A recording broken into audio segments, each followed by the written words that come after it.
If there's anything that breaks apart, it shatters the narrative of black victimization and white racism, it is Asian people in this country and their experiences with coming here to save, work, invest, and live. Very, very successful. But inside of that little group, there's even something more shattering, more myth breaking.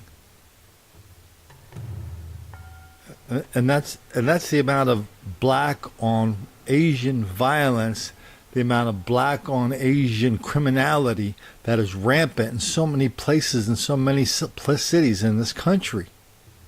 I mean, the first time I came across it, and we've got tons and tons of examples of this as in my latest book, Don't Make the Black Kids Angry. One of the first times I came across it was up in San Francisco, where they did a study showing that 80% of the robberies on the streets of San Francisco are black on Asian. They call that San Francisco's dirty little secret, the black on Asian violence. Now Sacramento's in the middle of it. Enormous amount of black on Asian violence, and always goes through the same cycle. Cycle we're going to see in Durham in a second. It's always the same. A bunch of Asian people are victims over a period of time of this black on Asian violence.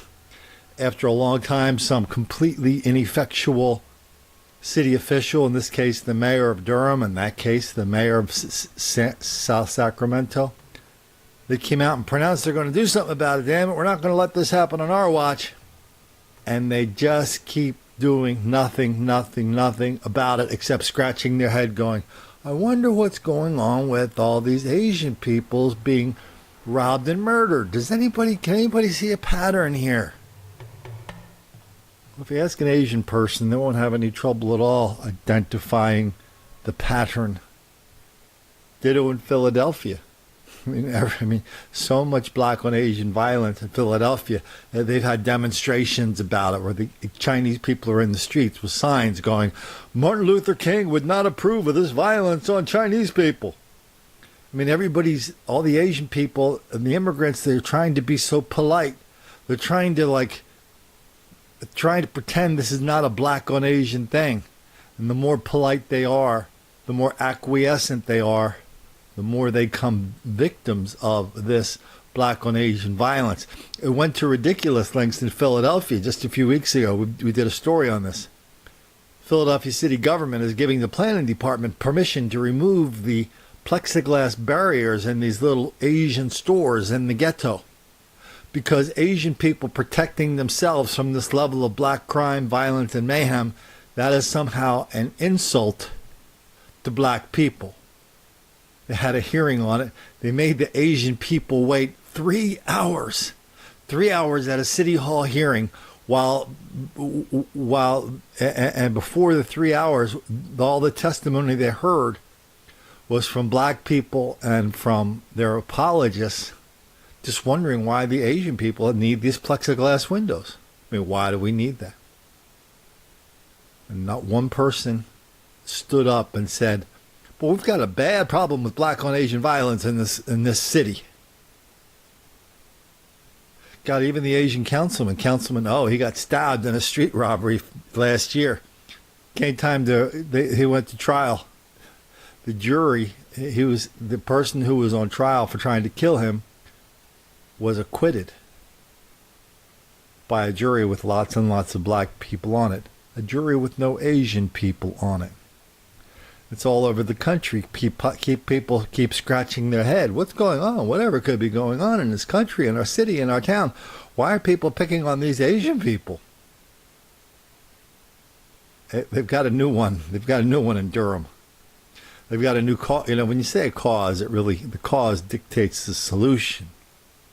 And so they've got a big problem in Durham where an Asian business owner was killed a few weeks ago. Now the mayor has come up with something bright, and he's a genius. The mayor has decided we're going to have to change the banking practices of Asians so somehow we can avoid this enormous level of black on Asian crime, violence, mayhem, and murder. Good Lord, where do we get these idiots?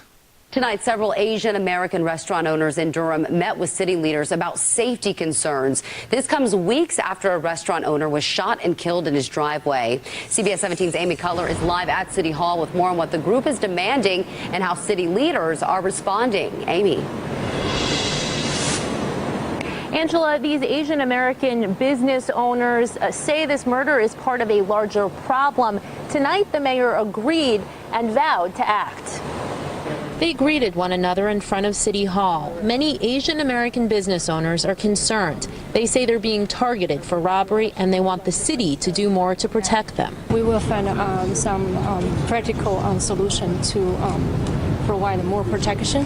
Clearly, these people have been targeted. There's no question.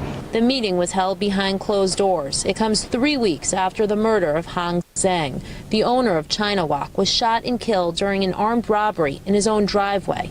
His family says their home and business were broken into 5 times since 2015. They tell us 2 of the crimes were never solved. 12 different Asian American groups signed on to this letter, writing that thousands of their members have expressed anger and anxiety. We need to help our Asian American merchants and all of our immigrant merchants have a better situation with banking so that they're not having to take money home every night. The letter included 3 requests. They want the FBI to investigate Zhang's death. They say 8 people were involved in the armed robbery. They want the police department to keep Zhang's family updated on that investigation.